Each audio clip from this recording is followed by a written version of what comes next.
ভালো করে কষানো হয়ে গেছে আর এদিকে জলটাও প্রায় গরম হয়েছে।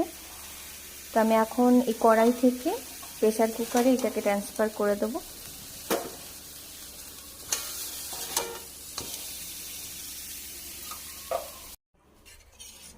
চারটে সিটি দেওয়ার পরে প্রেসারটা খুলেছি, খুলে এবার আলুগুলো মিশিয়ে দিচ্ছি।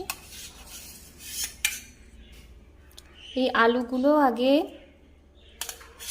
জলে সিদ্ধ করে সেই জলটা ফেলে দিয়েছি, তারপরে ভেজেছি, কেন আমরা আলু তাই করি, আগে জলটা সিদ্ধ করে ফেলে দিই।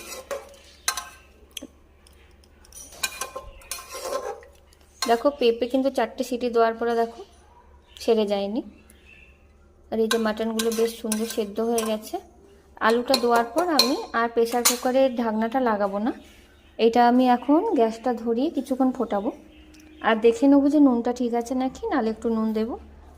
ব্যাস, খুব হালকা মশলা ছাড়া, কোনো মশলাপাতি নেই। পেঁয়াজও খুব অল্প, একটা পেঁয়াজ দিয়েছি পেস্ট করে, আর 2 কোয়া রসুন দিয়েছি, আর সামান্য একটু আদা দিয়েছি, ব্যাস।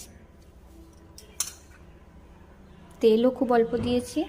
এবার গ্যাসটা ধরিয়ে আমি এটা একটু ফুটিয়ে নিলে রেডি হয়ে যাবে।